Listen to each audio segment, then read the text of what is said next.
Hi, boys and girls. This is Ms. Kathy. I'm so happy you've joined me today for another story just for you.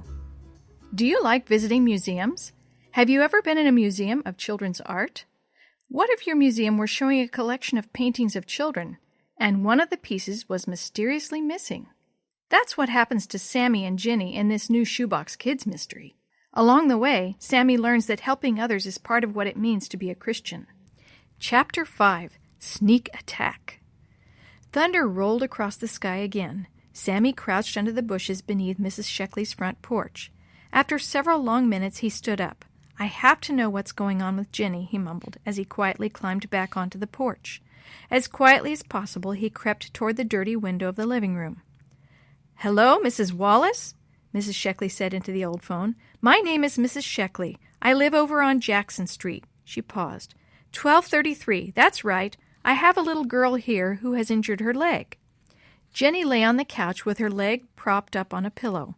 As she listened, she noticed an old family Bible laying next to the couch. It's beautiful, she thought. Carefully she lifted the heavy old Bible and placed it in her lap. It had a heavy cover with gold-colored metal trim around the edges. She opened it carefully, and the pages opened to the book of Micah. "No, I don't think it's that bad," she heard Mrs. Sheckly say to the telephone, "but I don't think she would want to ride her bicycle home." Pause. "Well, maybe it's best that she explain what happened when you come over to pick her up." "Once more thou wilt show us tender affection and wash out our guilt," Jenny read, "casting all our sins into the depths of the sea." Jenny noticed that the word depths was underlined. Mrs. Sheckly hung up the phone and smiled over her thick glasses at Jenny. "Your mom will be over in just a few minutes," Mrs. Sheckly explained. "Your friend's parents have just arrived, and she's seeing them off. Now," and Jenny noticed that her voice had turned serious, "you need to explain to me why you and your friends were sneaking around my house." Jenny gulped. How much of the mystery should she share with Mrs. Sheckly? Finally, she thought, why not all of it? "My friend Sammy and I were at the art museum last week, and we saw the paintings by Sheffield Matheson that were there," she explained. Jenny watched for Mrs. Sheckly's reaction, but the lady acted as if she had never heard the name. "They have this set of paintings called the Broken Dozen," Jenny continued. "The man there said that the last painting in the set, number 11, was in Mr. Matheson's studio when it burned down, and my mom told us that he used to live here." "So you thought you would come over here and look for the lost painting," Mrs. Sheckly said. "Didn't your parents ever tell you about private property and that it's against the law to trespass?" Jenny nodded her head soberly. "I've had too many problems caused by thoughtless teenagers on my property," Mrs. Sheckly's voice softened. "I don't get around very well since my eyes aren't working so well anymore. Maybe that's why I seem so mean to kids." Then she shook her head and looked at Jenny. "Yes, Sheffield Matheson lived in this house many years ago. I know the story, but looking around here is a waste of time. There's no painting. If there were a painting, I would have found it a long time ago." "All that's left is this house and Sheffield Matheson's family Bible," Mrs. Sheckly added, pointing to the big book in Jenny's lap. Jenny looked down. "This is his Bible? Wow!" She stared at the page it was opened to and noticed that 3 other verses were written next to Micah 7:19. Why would Sheffield Matheson write those other verses in here? She quickly tried to memorize them: Deuteronomy 5, verse 8, Romans 15, verse 20, and Revelation 20, verse 1. Outside the window, Sammy watched Jenny and Mrs. Sheckly talking. After a while, he realized that Jenny was in no danger.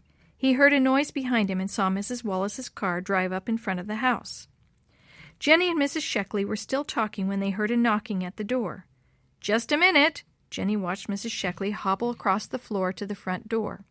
Outside the door stood Mrs. Wallace and Sammy. "Hi, Mom," Jenny said weakly when the door opened. Sammy waved shyly from behind her. "Jenny," Mrs. Wallace said, "are you all right?" She rushed across the room and knelt by Jenny to check her leg. "I'm afraid she's the victim of a termite-eaten porch," Mrs. Sheckly said, chuckling. "I don't think she's hurt too bad. I've cleaned her scratches up already." "I'm so sorry this happened, Mrs. Sheckly," Mrs. Wallace said. "I'm not," Mrs. Sheckly responded. I'm sorry she hurt her leg, but I'm glad I got the chance to meet Jenny." She nodded toward Jenny. "Just don't be a stranger now, Jenny." "I promise I'll come back," Jenny said, as Sammy and Mrs. Wallace helped her out the door to the car. "I'm sorry I ran away, Jenny," Sammy said, sitting by her later in the Wallaces' living room. "That's okay, Sammy," Jenny said. "It turned out all right." "What was Mrs. Sheckly like?" Dee Dee asked. "Were you scared?" Chris asked. Chris, Dee Dee, and the other shoebox kids had come back to Jenny's house when they heard that she had been injured. "I was at first," Jenny admitted. "She yelled at me when she first came out. But then I found out that kids in the neighborhood had been tearing up her yard. She can't get around very well, so she tries to scare them to keep them away. Actually, she's just lonely." Jenny was quiet for a moment. "She asked me to come back and see her, and I will." "What about the mystery?" Chris asked. "Are we ever going to find the painting?" "She didn't think there was a painting," Jenny said. "Besides, people are more important than solving a mystery." "Her place really needs cleaning up," Maria said. "We should offer to wash her windows." "And rake her leaves," Chris added. "And fix her porch," Jenny said. "I'm not sure I want to hear her yelling at us," Dee Dee said. "Hey, guys," Sammy said, suddenly excited. "What if we sneak over there while she's gone and rake her yard? She'll come back and be excited that someone has done something good for her for a change. But the fun part will be that she won't know who did it." "Great," said Chris. "A sneak attack to clean up. But how do we know the neighbors won't call the police while we're there?" "I can call the Mill Valley Police beforehand," Mrs. Wallace said, who was just entering the room. "I think when I explain what we're doing and why, they'll be understanding." "Fine," Jenny said. "Then let's plan on this Friday after school. She told me that her neighbor takes her to the grocery store every Friday afternoon. We'll watch for them to leave, then move in and clean up the yard." She looked up at Mrs. Wallace. "We promise we won't go anywhere we're not supposed to." "Is that clock broken?" Sammy thought for the fourth time Friday afternoon. "Will school ever end?" He heard a loud sigh from Jenny and knew she was thinking the same thing. Finally, the bell rang and everyone headed to Jenny's house. Willie, who went to a different school, was already there when they arrived. Willie's dad brought their van, filled with rakes and a large supply of plastic bags. Mr. Wallace had left his pickup with Jenny's mom. She had her work clothes on and was loading a box full of window washing equipment when the kids showed up. "Everything's all set," Mrs. Wallace said. "I let the police know, and they were very understanding. I even called the neighbor who takes her and found out that they always leave at 3 o'clock. I told her about the secret cleanup, and she promised to keep it a surprise." "Oh, great! Now the whole world knows who we are," Chris said. "Relax, Chris," Maria said. "We just don't want any trouble." The shoebox kids, Mr. Teller, and Mrs. Wallace piled into the van and pickup and drove over to Jackson Street a few minutes before 3. Before long, Mrs. Sheckly's neighbor drove up, and a few minutes later, Mrs. Sheckly was loaded into the car and they were gone. "Okay, everybody out," Mr. Teller yelled as they pulled up in front of Mrs. Sheckly's house. "Grab a bag and a rake, and let's get going." "Maria, Jenny, do you want to help me on the windows?" Mrs. Wallace said as she pulled the box of cleaning supplies from the pickup.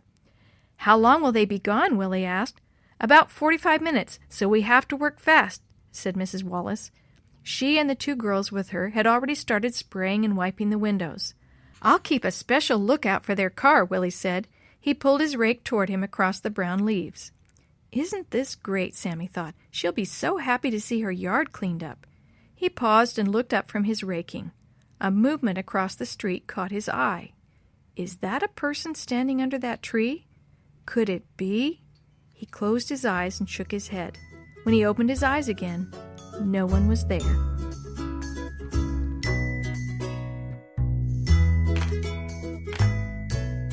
The story you have heard today is a chapter of The Shoebox Kids, Book 5, The Broken Dozen Mystery, written by Glenn Robinson, edited and created by Jerry D. Thomas, and used with permission from the Pacific Press Publishing Association.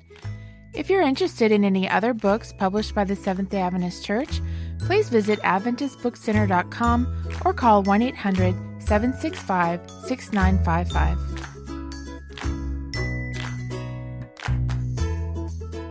This podcast is a production of the Carolina Conference of the Seventh-day Adventist Church.